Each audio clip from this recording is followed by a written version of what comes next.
So that's all the questions. Okay, so welcome everybody. Tonight we're going to be talking about this is in the Shulchan Aruch. This is Kuf Samach Aleph, and the halachos about Chatzitza B'Tefillah. So what is I'm sorry B'Netila. So what does it mean? What does a Chatzitza mean? So it literally means a blockage, right? So if we're washing our hands for Netilas Yadayim, to wash our hands before we want to eat in the morning, if there's something on our hands, so that's not good, right? Let's say I'm wearing a glove, so then obviously the water did not get on my hand. But let's say I'm wearing something smaller than a glove, so that's where the halachos get a little more interesting. So as a means of an introduction, so the all the halachos about netilas yadayim, about washing our hands at the cup, are paralleled from a tefillah, from someone who goes to the mikvah. So the difference is that a mikvah, though, when someone is tova in the mikvah and they immerse themselves in the mikvah, they are right. So that's a biblical obligation, and so therefore the halachos about one who goes into the mikvah are much more strict than our halachos about simply just washing our hands with a cup. But on a biblical level, so on a biblical level, the only thing that counts as a blockage is if it covers. There needs to be two qualifications. Number one, you have to keep these in mind. Number one is it has to cover. Well, first we'll talk about tefillah. We'll talk about dipping. That it has to cover most of your body, and it has to also be something that you don't want there. Meaning, if you're happy that it's there and you don't mind that it's there, then it's not called blocking, right? If I like that thing, then that's no problem. That's called makbid. Makbid means you care. So if it's something that's makbid, that's bad. But if it's no makbid, it means you don't care. So that's good. So it's fine.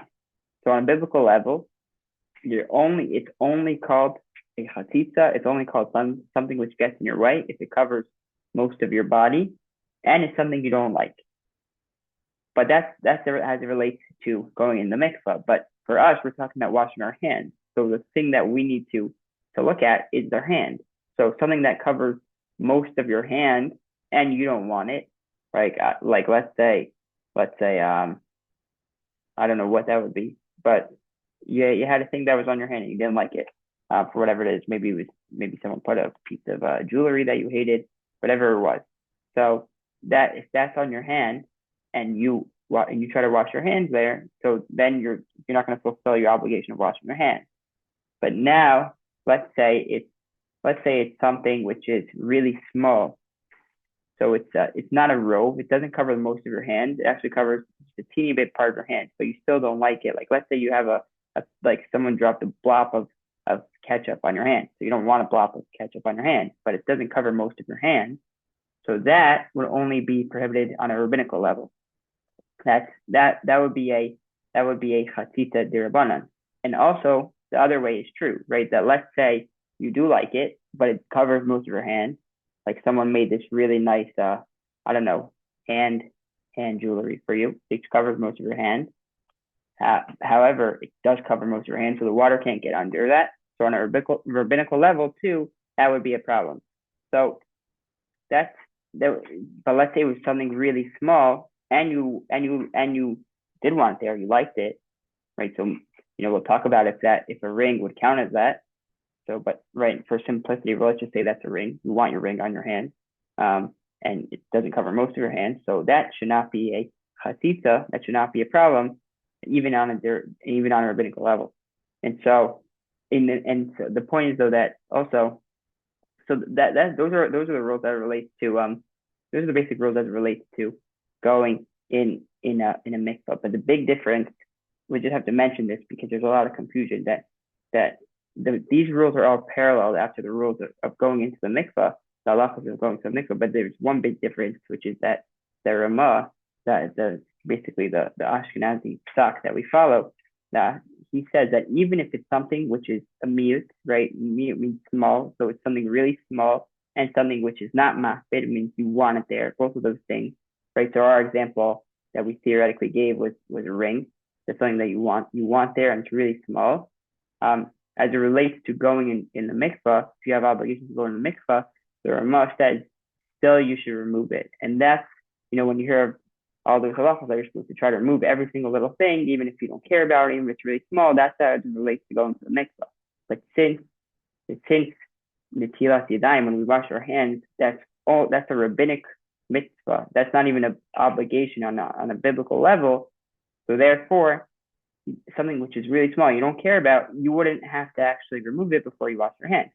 So that's a really big deal. That saves us a lot of time and a lot of anxiety and a lot of pressure when we just have to wash our hands before we want to eat bread. So that's very important. But now we'll get a little more specific. That's the general. Does anyone have any questions on that? Because it could be a little complicated. And definitely maybe did not explain it so well. But that's the basics. Okay, I'll take silence as no questions, and I'm sure I explained it perfectly.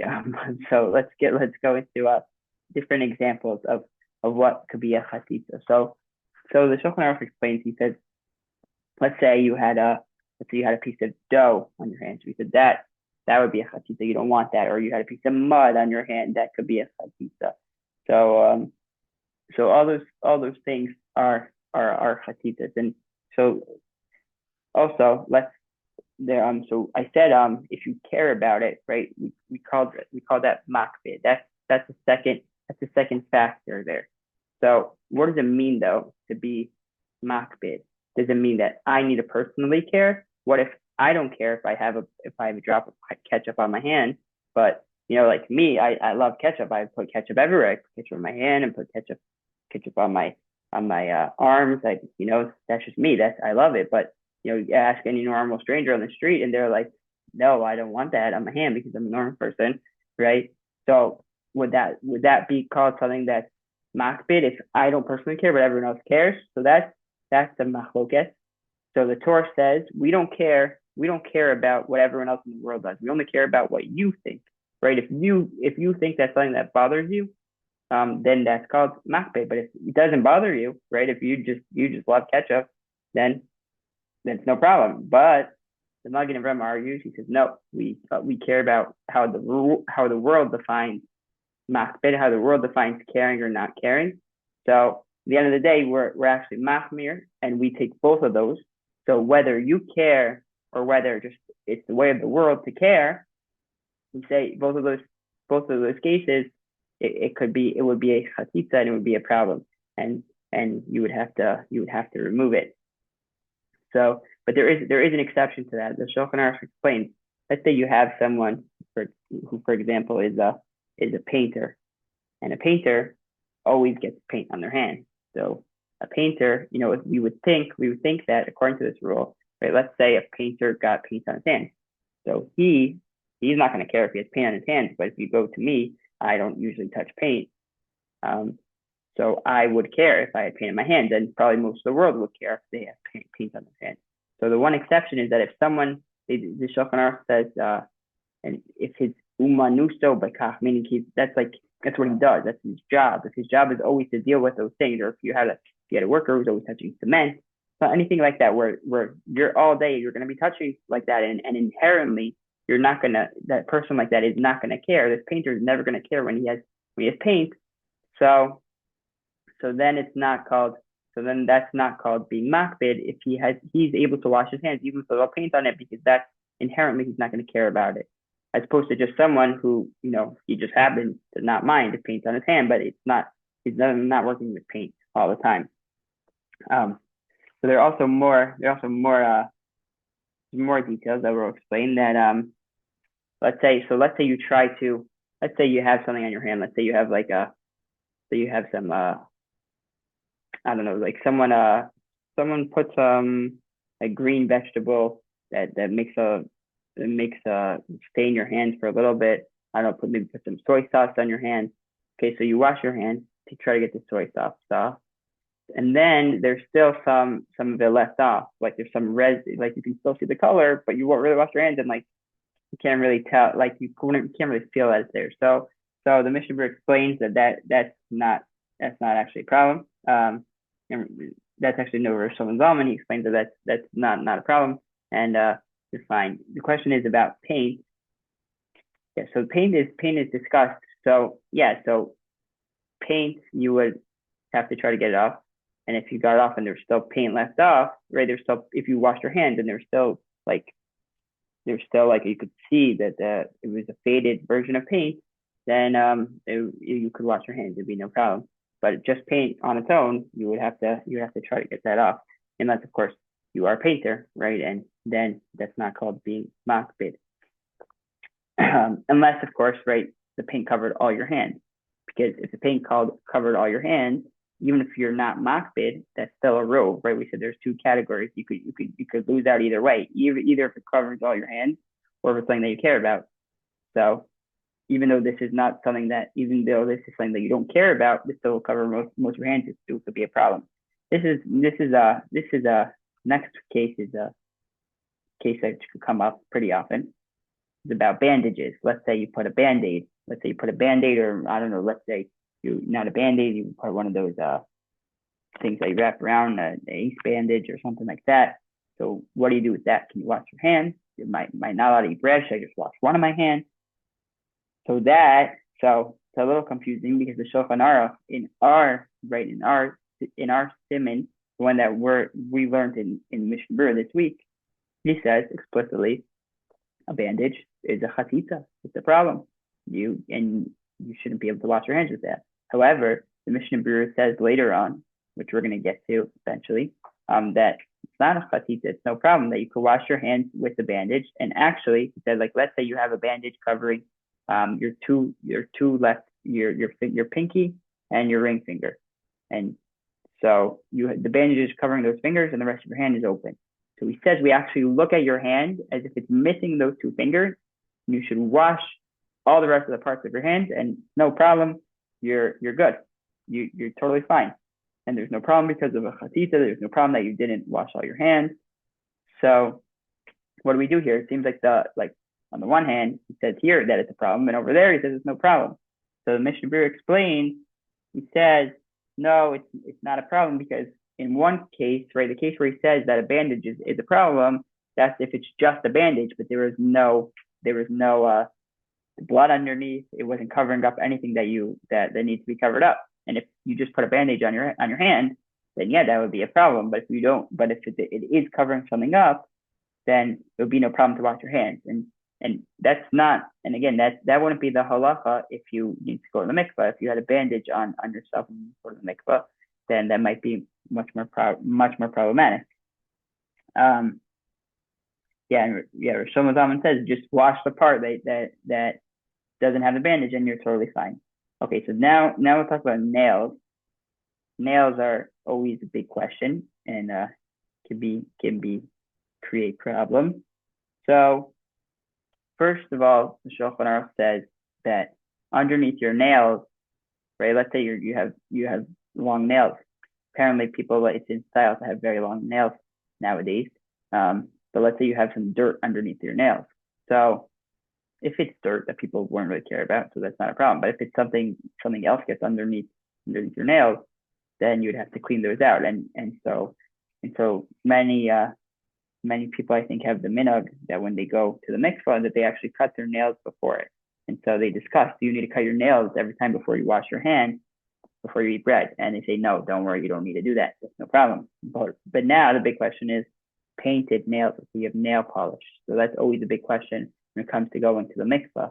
But what about for washing your hands? So they explain before the dirshu on the side, they say no, that it's not a problem. You can have your nails painted because again, that the only reason why nails would be a problem when it comes to going to the mikvah is because of the Ramah that we mentioned in the beginning. The Ramah said even if it's a miyut, right, it's something which covers it doesn't cover the majority of your hand, it covers the teeny part of your hand, and it's something which eino makbid, meaning you don't care about. I mean, you actually, right, it's not only that you wouldn't care about it.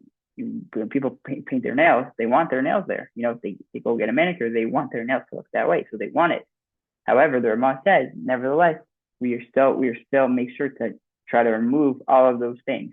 However, when it comes to washing our hands for netilas yadayim, we don't apply that same stringency, and we it's no problem to wash your hands for Netilas Yadayim, even if you would have nail polish on. However, they quote that if your nail polish is chipped, then apparently you wouldn't want that nail polish on you anymore, and it could be a problem for you to wash your hands with it. That's how they go from the side. Then they also say anything, the Shulchan Aruch says that anything that's liquidy, right? Let's say you have you drop some, I don't know, pick your liquid, orange juice, whatever it is, and it's on your hand. So he says anything liquidy would not actually be a chatzitza. That's a big one, right? If it's just liquidy, and when you wash it, I mean, you might want to just wash it off in the beginning before you wash your hands. I think that's just always a good idea. But he says if anything that's liquidy would not be a problem for a chatzitza. Because it's liquidy and it wouldn't prevent, the whole problem of chatzitza is preventing the water from touching your own hand. But because it's liquidy, it's just not gonna prevent the water from getting to your hand, even in that spot. Now we'll talk about the big question: rings. What about rings? So from everything that we said so far, you would think that rings would not be a chatzitza, right? Because number one, it's very small. And number two, you actually, you want a ring there. Your person wears a ring, they always want their ring there. Nevertheless, the Shulchan Aruch says that rings are chatzitza. So why are they chatzitza? So the Rama, I think it's the Rama who explains, you see right here, it's the Rama, he explains why is it a chatzitza? He says because even though right now, this is I'm gonna go slow here to make sure I understand this, that even though right now when you wash your hands, you don't mind for it to be there.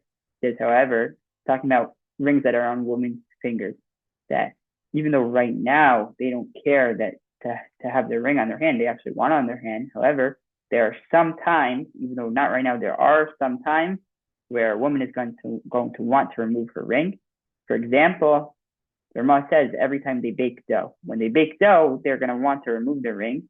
So even if you're not makbid, right? Even if you don't care about it right now, since there are some times that you are going to care about it, it will be a problem and it will be a chatzitza. So the Mishnah Berurah explains. So the two things here. The Mishnah Berurah explains. So therefore, men who wear a ring and don't remove their ring, they keep their ring. I guess the assumption that the Shulchan Aruch and the Rama are working with is that the only time that someone would remove their rings is when they bake dough. So they say that the Mishnah Berurah says, so a man who wears a ring and doesn't bake dough, so he could wear his ring even when he washed his hands for Netilas Yadayim, because he would never care. He always would want it there. He's never makbid on it, so it'll be no problem. That's what they quote. But then they quote from the Dirshu on the side, which is like the modern day poskim, and they say that nowadays it's not as widely true that all women would care about it and remove their rings when they bake their dough, or it's not true that all women even bake dough. So they say that it actually depends on each and every woman.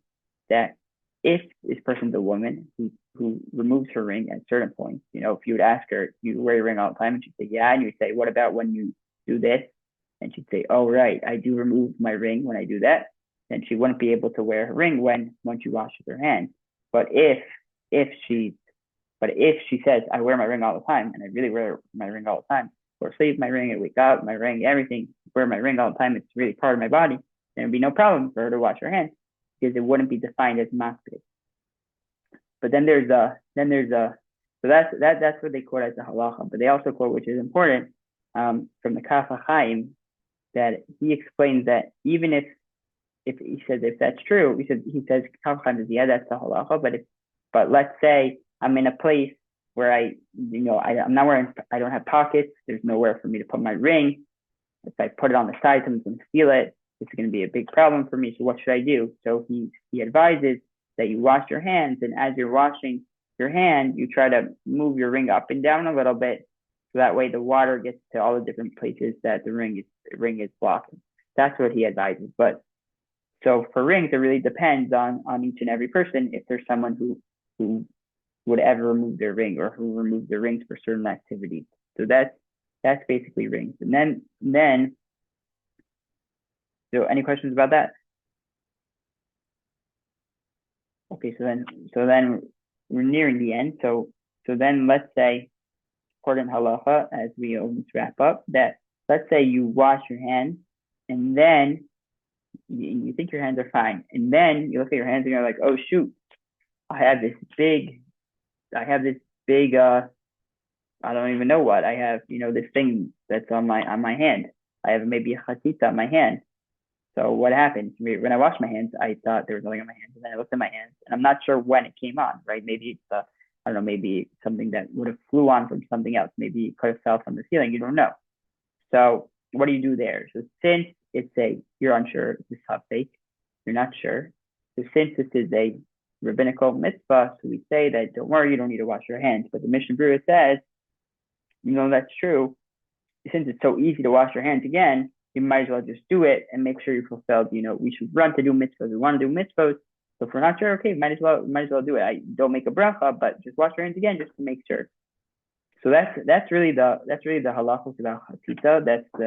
That's pretty much everything you need to know. Just I'll give you there's some famous tshuvas, some famous questions and answers that were written by poskim. They're just interesting. I wouldn't say to rely on these. I wouldn't rely on these based on just what I'm telling you now. Probably have to ask someone if you want to rely on one of these different answers. But these are famous tshuvas that I remember that we learned last year when we were learning the halachos about going to the mikvah.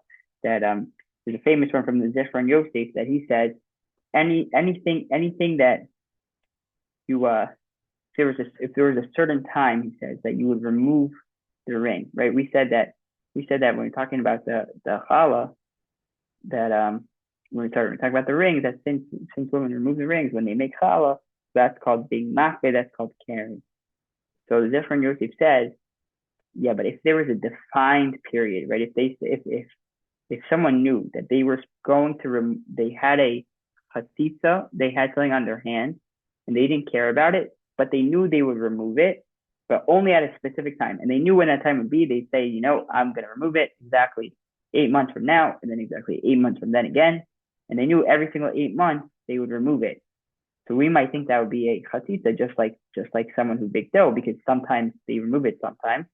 The Zifron Yosef says, no, since you know exactly when you're going to remove it, that's not called a chatitza. And I think people might, so I think some posts can use that to maybe even permit diabetics who have this thing in their arm and they need to remove it at a certain time.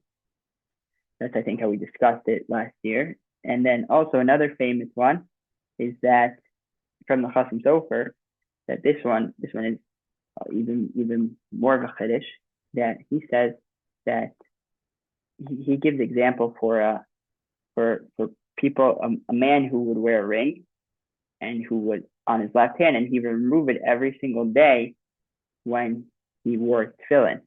He had to remove his ring to put his tefillin there. So he says that since this is a Chasam Sofer, he says that still that's not called being makbid. You say, what? He removes it every single day. There are times when he removes it. It's just like the woman who bakes dough.